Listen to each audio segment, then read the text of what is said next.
하나님의 은혜와 평강이 함께하길 기도드립니다. 오늘도 우리 주님이 주시는 그 은혜 가운데 거하고 그 은혜로 한 주 동안도 행복이 넘쳐나고 그 행복을 나누는 복된 삶이 되기를 주님의 이름으로 간절히 기도드립니다. 우리 앞뒤좌우로 다시 한번 인사 나누겠습니다. 사랑합니다. 축복합니다. 사랑합니다. 축복합니다. 제가 처음이라 잘 몰랐지만 사택 앞에 있는 대추나무의 수확을 늦게 하여서 대추의 상태가 안 좋았습니다. 그런데 다행히 안규인 권사님께서 그 대추를 싹 걷어서 건조기에 돌려가지고 주셔가지고 그것을 저희 교회에 후원해 주셨던 분들께 그리고 이제 꾸준히 헌금을 해주고 계신 분들 몇몇 분들께 며칠 전에 우편으로 발송을 했고 어제 잘 받았다고 그렇게 연락을 받았습니다. 어렸을 적에 저희 집에도 대추나무가 있었는데 특별히 제가 볼 때는 특별히 손 쓰는 일도 없는데 대추가 자연적으로 이렇게 잘 자라고 열매를 많이 맺는다 그런 기억만이 있었던 것 같습니다. 그런데 올해 사택의 대추나무를 보면서 그게 아니구나라는 것을 깨닫게 되었습니다. 병충해 약을 주는 시기가 있고 가지치기 하는 시기가 있고 수확해야 할 시기가 있다라는 것을 30년이 지나고 지금에서야 그거를 깨닫게 되었습니다. 그래도 대추는 이제 장로님들께서 가지치기도 해주시고 이제 여러 성도님들께서 관심도 갖고 하다 보니까 제가 특별히 하는 일이 없었지만 어느 정도의 수확은 맺었는데 그 옆에 감나무를 볼 때마다 저는 참 또 마음이 아팠습니다. 감이 익기도 전에 이미 병충해 병이 걸려서 익기도 전에 병이 걸린 감이라서 쓸 수가 없었습니다. 하나도 수확을 할 수가 없었습니다. 제가 마음이 아픈 이유는 그것 때문이 아니라 그 옆에 사택 옆에 감나무를 보니까 거기는 열매도 많이 맺고 잘 익고 수확도 엄청 많이 했더군요. 알고 보니까 그 감나무는 제때 약을 잘 주었고 또 가지치기도 잘하고 그러다 보니까 많은 수확을 했다라는 것을 알게 되었습니다. 감나무, 대추나무를 농사라고 표현하기에는 농사를 짓는 우리 어르신들께는 죄송하지만 그러나 누구나 쉽게 한다는 그런 감나무, 대추나무 농사도 참 어려운 거다라는 것을 이번에 많이 깨닫게 되었습니다. 오늘 본문을 읽다 보면 예수님은 포도나무라는 것을 비유하면서 열매를 맺어야 한다라고 말씀하고 있습니다. 당시 팔레스타인 지역은 밀, 보리, 올리브, 포도 이렇게 다양한 농사를 주로 짓고 있었는데 왜 예수님은 이 포도나무에 대해서 그렇게 말씀하고 있는 것일까요? 다른 작물들이 많이 있는데 그 중에서 포도나무에 비유하여 열매를 맺으라라고 말씀하신 이유는 포도나무만이 갖고 있는 여러 가지 특징이 있기 때문입니다. 포도라는 이 작물이 고급 작물이고 그 당시에 귀한 작물이었기 때문에 주로 이 포도나무의 나무를 의지하며 사람들이 살아갔다라는 것이죠. 이 포도는 열매로 먹기도 하지만 그 지역에 물이 귀하기 때문에 포도주로 만들어서 사용을 했습니다. 포도주는 저장도 오래 할 수 있어서 무역에 많이 이용이 되었던 것이죠. 그러다 보니까 자연스럽게 가격도 높고 또 세금도 그만큼 많이 걷는 작물이었고 그래서 농민들에게 중요한 수입원 중에 하나가 이 포도였습니다. 그런데 이 포도는 귀하기 때문에 농민들이 쉽게 재배할 수 없는 작물이었습니다. 그래서 지주들 중심으로 재배를 했던 것이고 지주와 이 로마 제국의 수탈 대상이기도 한 것이 포도나무였습니다. 당시 로마 지배 아래에서 많은 농민들은 자신의 땅을 잃고 지주의 포도원에서 소작인으로 일을 하게 되었습니다. 그래서 포도원 하면 종종 착취와 억압의 상징으로 예수님 시대에 비유되어서 이야기되곤 하였던 것입니다. 그럼에도 불구하고 예수님께서 많은 작물들 중에서 포도나무에 비유하면서 설명하고 있는 이유는 이 포도나무가 갖는 특별한 특징이 몇 가지가 있기 때문이라는 겁니다. 구약시대 때부터 포도나무는 종교적으로 하나님의 다스림과 풍요로움을 상징했던 나무였습니다. 그래서 이사야 5장 7절 말씀을 보면 이렇게 기록되어 있습니다. 제가 읽어드리겠습니다. 무릇 만군의 여호와의 포도원은 이스라엘 족속이요 그가 기뻐하시는 나무는 유다 사람이라. 그들에게 정의를 바라셨더니 도리어 포악이요 그들에게 공의를 바라셨더니 도리어 부르짖음이었도다. 아멘. 포도원을 여호와의 포도원이다 라고 그렇게 기록하고 있습니다. 하나님의 다스림이 있는 곳이다 라고 비유하고 있는 것이죠. 그래서 성경 곳곳에서는 포도나무가 하나님의 다스림 또는 하나님이 주신 풍요로움, 하나님의 축복 등의 의미로 사용되고 있다는 겁니다. 또한 포도나무가 갖는 또 다른 의미는 이 포도나무의 가지에 있는 특징 때문에 주님께서는 이것을 비유로 말씀하셨습니다. 포도나무의 가지는 가지를 잘라서 땅에 심으면 또 하나의 나무가 될 수 있습니다. 그러나 그렇게 심어진 나무는 잘 자랄 수는 있지만 열매를 맺을 확률은 매우 적다고 합니다. 그래서 원나무에 접붙임을 하는 것이 열매를 많이 맺을 수 있고 포도나무를 더욱더 확장시킬 수 있는 방법이라고 그렇게 말씀들을 하고 있습니다. 그래서 주님께서는 말씀하셨습니다. 요한복음 15장 4절 말씀입니다. 우리 함께 읽어보겠습니다. 내 안에 거하라 나도 너희 안에 거하리라. 가지가 포도나무에 붙어있지 아니하면 스스로 열매를 맺을 수 없음 같이 너희도 내 안에 있지 아니하면 그러하리라. 아멘. 포도나무를 잘라 심으면 또 하나의 나무가 될 수는 있지만 열매를 맺을 확률이 낮기 때문에 포도나무이신 예수님에게 붙어 있어야 한다라고 주님은 말씀하고 있습니다. 이러한 이유 때문에 예수님은 오늘 본문에서 이 포도나무를 비유하여 말씀하고 있다는 겁니다. 그렇다면 주님께서 오늘 말씀하신 이 말씀의 목적이 무엇입니까? 우리가 예수님의 포도나무에 붙은 가지가 되어서 열매를 맺어야 한다라는 게 오늘 말씀의 목적입니다. 왜 이 열매를 맺어야 하는 것일까요? 8절에서 주님께서 말씀하십니다. 우리 8절 말씀 같이 읽겠습니다. 너희가 열매를 많이 맺으면 내 아버지께서 영광을 받으실 것이요 너희는 내 제자가 되리라. 아멘. 우리가 열매를 많이 맺으면 하나님께 영광이 되고 예수님의 제자가 되기 때문이다 라고 설명하십니다. 결국에 우리의 신앙의 목표는 예수님을 믿고 천국을 가는 것, 그것으로 끝나는 것이 아니라 하나님의 영광을 위해서 예수님의 제자가 되는 삶을 살아가는 것이 우리의 신앙의 목표가 되어야 한다라는 겁니다. 그리고 그 열매를 맺는 것이 그 목표를 이루는 것이기 때문에 우리가 열매를 맺어야 하는 것이다 라고 주님은 말씀하고 있다는 겁니다. 그렇다면 이 땅에서 살아가는 우리들이 하나님의 영광을 위해서 예수님의 제자가 되기 위해 맺어야 할 그 열매는 어떤 것일까요? 12절에서 주님께서 이렇게 말씀합니다. 제가 읽어드리겠습니다. 내 계명은 곧 내가 너희를 사랑한 것 같이 너희도 서로 사랑하라 하는 이것이니라. 아멘. 주님께서 말씀하시는 열매는 사랑의 열매를 맺는 것, 사랑의 열매를 맺는 것이 하나님께 영광이 되는 것이고 예수님의 제자가 되는 것이다 라고 우리에게 알려주고 있다는 겁니다. 그런데 많고 많은 열매들 중에서 우리가 열매하면 떠오르는 것이 성령의 9가지 열매가 있지 않습니까? 그렇게 많고 많은 열매들 중에서 왜 예수님은 우리에게 사랑의 열매를 맺어야 한다라고 말씀하고 있을까요? 이 세상에서 하나님의 나라를 이루어야 하는 우리들에게 사랑이 없으면 아무것도 아니기 때문입니다. 사랑장이라고 불리우는 고린도전서 13장 1절 말씀 우리 같이 읽어보겠습니다. 함께 읽겠습니다.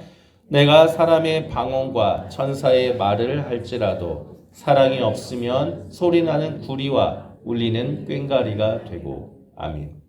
성령이 충만하여 방언을 하더라도 또 천사의 말을 하더라도 사랑이 없으면 그저 허공에 소리나는 시끄러운 소리만 되기 때문이다 라고 말씀합니다. 또 2절 말씀에 보면 이렇게 기록되어 있습니다. 내가 예언하는 능력이 있어 모든 비밀과 모든 지식을 알고 또 산을 옮길 만한 모든 믿음이 있을지라도 사랑이 없으면 내가 아무것도 아니요. 아멘. 산을 옮길 믿음이 있어도 사랑이 없으면 그 믿음은 아무것도 아니다 라고 말씀하고 있습니다. 그리고 3절에서는 이렇게 말씀합니다. 내가 내게 있는 모든 것으로 구제하고 또 내 몸을 불사르게 내줄지라도 사랑이 없으면 내게 아무 유익이 없느니라. 아멘.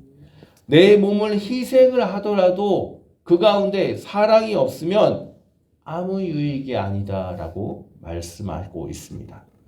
하나님을 믿는 우리가 사랑이 없으면 우리가 행하는 그 모든 것들은 결국에 세상의 것과 구별되지 않는 똑같은 것이다라는 의미를 갖고 있다는 겁니다. 하나님 나라를 이루는 우리의 존재 목적에 사랑이 빠지면 그것은 하나님 나라가 아니라 이 세상 나라와 똑같은 것이고, 우리의 신앙생활에서 사랑이 빠지면 그것은 하나님의 자녀가 아니라 세상 사람들과 똑같은 자녀가 되는 것이다 라고 말씀하신다는 겁니다. 왜 그렇습니까? 왜 이렇게 사랑이 없으면 우리는 세상과 똑같은 존재가 되는 것입니까? 그 이유는 하나님은 사랑이시기 때문입니다. 요한일서 4장 9절에서 10절 말씀 우리 같이 읽어보겠습니다. 하나님의 사랑이 우리에게 이렇게 나타난 바 되었으니 하나님이 자기의 독생자를 세상에 보내심은 그로 말미암아 우리를 살리려 하심이라. 사랑은 여기에 있으니 우리가 하나님을 사랑한 것이 아니요 하나님이 우리를 사랑하사 우리 죄를 속하기 위하여 화목제물로 그 아들을 보내셨습니다. 아멘. 하나님이 우리를 사랑하셔서 독생자 예수 그리스도를 보내어 희생하여 주신 그 사랑, 하나님이 사랑이기 때문에, 사랑이 하나님이 우리를 사랑하셔서 죄를 용서해 주셨기 때문에 하나님은 사랑 그 자체라고 요한 사도는 그렇게 말씀하고 있습니다. 그래서 요한일서 4장 7절과 8절에서는 이렇게 말씀합니다. 제가 읽어드리겠습니다. 사랑하는 자들아, 우리가 서로 사랑하자. 사랑은 하나님께 속한 것이니 사랑하는 자마다 하나님으로부터 나서 하나님을 알고, 사랑하지 아니하는 자는 하나님을 알지 못하나니 이는 하나님은 사랑이시니라. 아멘. 우리에게 모든 것을 내어주면서까지 사랑하신 사랑의 하나님, 하나님은 사랑이기 때문에 하나님의 그 사랑으로 우리가 사랑하지 않으면 하나님을 알지 못하는 것이다. 그렇기 때문에 너희는 사랑의 열매를 맺어야 한다라고 주님은 우리에게 말씀하는 것입니다. 사랑은 우리의 정체성입니다. 하나님이 우리를 사랑하셔서 자녀 삼아 주셨다라는 정체성이고 우리가 이 땅에서 살아가야 할 분명한 목적이 되는 것입니다. 그래서 주님께서 오늘 본문에서 서로 사랑함으로 사랑의 열매를 맺어야 된다라고 말씀하고 있는 것입니다. 사랑하는 성도님들, 우리는 사랑의 열매를 맺고 있습니까? 서로 사랑하고 있습니까?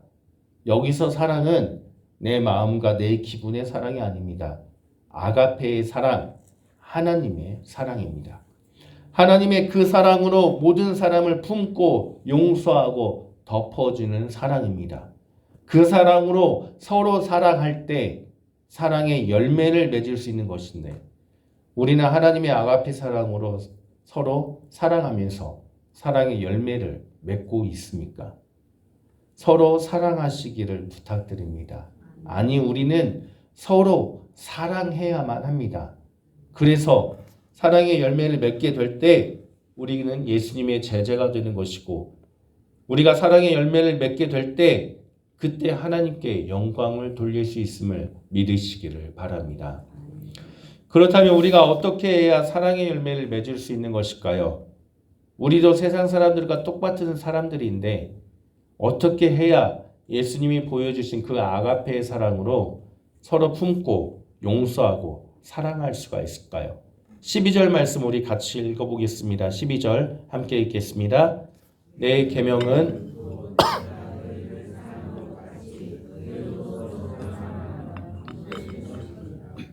아멘. 예수님이 우리를 사랑하신 것 같이 우리가 서로 사랑하면 된다라고 주님은 우리에게 알려주십니다. 예수님이 우리를 어떻게 사랑하셨습니까? 예수님이 말씀하신 이때는 예수님이 죽으시고 부활하신 후의 말씀이 아닙니다. 죽으시기 전에 하신 말씀입니다. 따라서 예수님처럼 희생하며 사랑해야 된다. 그런 의미로 하신 말씀이 아니라는 겁니다. 그렇다면 어떻게 사랑하는 것이 예수님이 보여주신 사랑입니까? 10절에 기록되어 있습니다. 우리 10절도 같이 읽겠습니다. 내가 아버지의 계명을 지켜 그의 사랑 안에 거하는 것 같이 너희도 내 계명을 지키면 내 사랑 안에 거하리라. 아멘. 예수님이 우리에게 보여주신 사랑은 하나님 아버지의 계명을 지키는 것입니다. 하나님 아버지의 계명을 지킬 때 하나님의 사랑 안에 거하였다라고 말씀하고 있기 때문입니다. 그것과 같이 우리도 예수님이 말씀하신 그 계명을 지키며 살아갈 때 예수님 사랑 안에 거할 수 있게 된다라는 뜻입니다. 예수님의 계명은 사랑하라는 것인데 그러면 우리가 어떻게 해야 그 계명을 지키며 사랑할 수가 있는 것일까요? 아가페 사랑은 우리의 사랑이 아닙니다. 우리의 마음과 생각과 기준으로 판단할 수 있는 사랑이 아닙니다. 따라서 우리가 서로 사랑할 때에는 나의 사랑이 아닌 하나님의 사랑을 가져야만 서로 사랑할 수가 있는 것입니다. 그래서 주님께서 포도나무로 비유하여 말씀하고 있습니다. 4절과 5절 말씀 제가 읽어드리겠습니다. 내 안에 거하라 나도 너희 안에 거하리라. 가지가 포도나무에 붙어있지 아니하면 스스로 열매를 맺을 수 없음 같이 너희도 내 안에 있지 아니하면 그러하리라. 나는 포도나무요 너희는 가지라. 그가 내 안에 내가 그 안에 거하면 사람이 열매를 많이 맺나니 나를 떠나서는 너희가 아무것도 할 수 없습니다. 아멘. 포도나무가 원나무에 붙어 있어야 열매를 맺듯이 우리가 예수님 안에 있을 때, 예수님께 붙어 있을 때 열매를 맺을 수가 있다라는 겁니다. 예수님을 떠나서는 아무것도 할 수 없다라는 뜻입니다. 주님 안에 거하게 되면 원하는 대로 구하면 이루게 된다라고 말씀하셨기 때문에 우리가 예수님 안에 거할 때 우리는 우리의 사랑이 아닌 아가페 하나님의 그 사랑으로 서로 사랑할 수가 있게 되는 것이고 그로 인해 사랑의 열매를 맺어 하나님께 영광을 돌릴 수 있게 되는 것이라고 주님은 우리에게 말씀하십니다. 예수님 안에 거한다라는 것이 무슨 뜻입니까? 쉽게 말하면 예수님만 생각하라는 것입니다.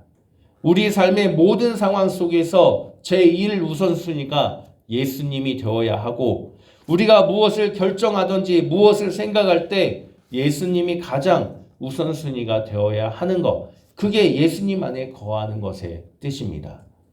날마다 나와 함께 하시는 예수님, 그래서 늘 예수님을 생각해야 되고 예수님이 원하는 것이 무엇일까 생각하고 그것을 실천해야 되며 그것이 예수님 안에 거하고 예수님이 우리 안에 거하는 방법이라는 겁니다. 사랑하는 성도님들, 오직 주님 안에 거하시기를 부탁드립니다. 주님이 이 세상 그 무엇보다도 제일 우선순위가 되어서 오직 주님만을 기쁘게 하고 주님이 원하시는 것을 행동하는 성도님들 되시기를 바랍니다.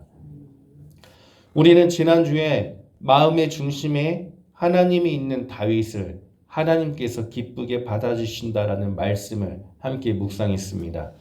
우리의 마음에 오직 하나님이 1순위가 되는 것, 우리의 마음에 오직 하나님 중심으로 그렇게 살아가는 것, 그때 주님이 우리 안에 거하고 우리가 주님 안에 거하게 되는 것으로 우리는 하나님의 사랑의 열매를 맺을 수 있음을 믿으시기를 바랍니다. 그런데 오늘 말씀에서 한 가지 중요한 것이 있습니다. 우리 16절 말씀을 읽어보겠습니다. 16절 함께 읽겠습니다. 너희가 나를 택한 것이 아니요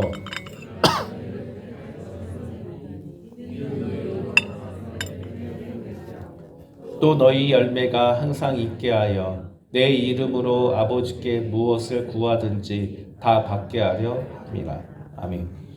주님은 우리가 열매를 맺어야 한다라고 말씀하십니다. 그런데 중요한 것은 우리가 원한 것이 아니라 주님이 우리를 택하였다라는 겁니다.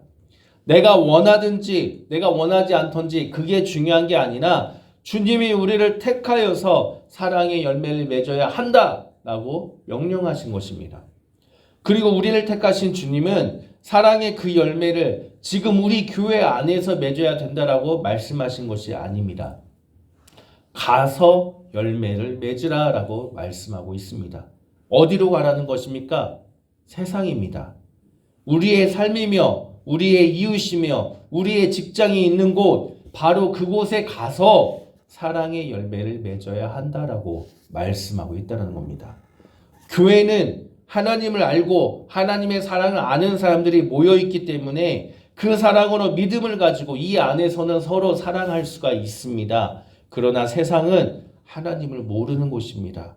그곳에 가서 하나님의 사랑으로 사랑하라 라고 말씀하고 있다는 겁니다.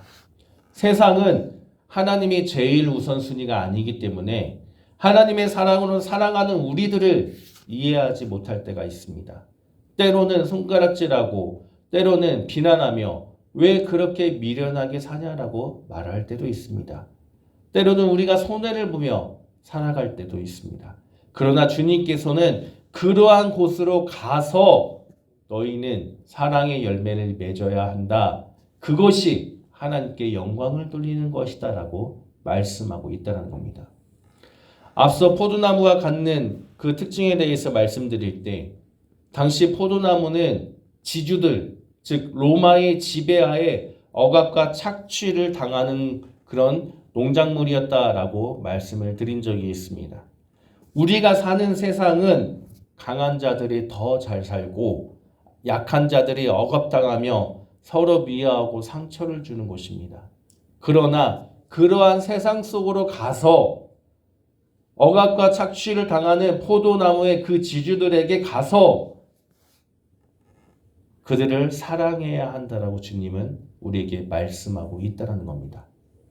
사랑하는 성도님들, 주님의 말씀 따라 이제 세상으로 가서 하나님의 사랑으로 서로 사랑함으로 인해 사랑의 열매를 맺으시기 바랍니다. 우리의 힘으로 할 수 없습니다. 그러나 우리가 주님 안에 거할 때, 주님이 우리 안에 거할 때, 우리 삶이 세상에서 핍박을 받고 억압을 당하고 외면을 당하더라도 오직 하나님을 우선순위로 그렇게 신앙생활을 하며 살아갈 때 우리는 주님의 그 사랑으로 사랑의 열매를 맺을 수 있음을 믿으시기를 바랍니다. 이번 한 주도 오직 세상에서 주님의 말씀을 행하여 주님 안에 거하시길 바랍니다. 그리고 주님이 주시는 그 사랑으로 서로 사랑하여서 사랑의 열매를 맺어 오직 하나님께 영광을 돌리는 복된 한 주가 되기를 주님의 이름으로 간절히 축원합니다. 함께 기도드리겠습니다. 하나님, 우리가 오직 주님의 말씀을 행함으로 주님 안에 거하여 서로 사랑하는 주님의 자녀가 되기를 원합니다. 우리뿐만이 아니라 이 지역과 이 나라와 온 세상을 품고 사랑할 수 있는 사람들이 되게 하여 주옵소서. 예수 그리스도의 이름으로 기도드립니다.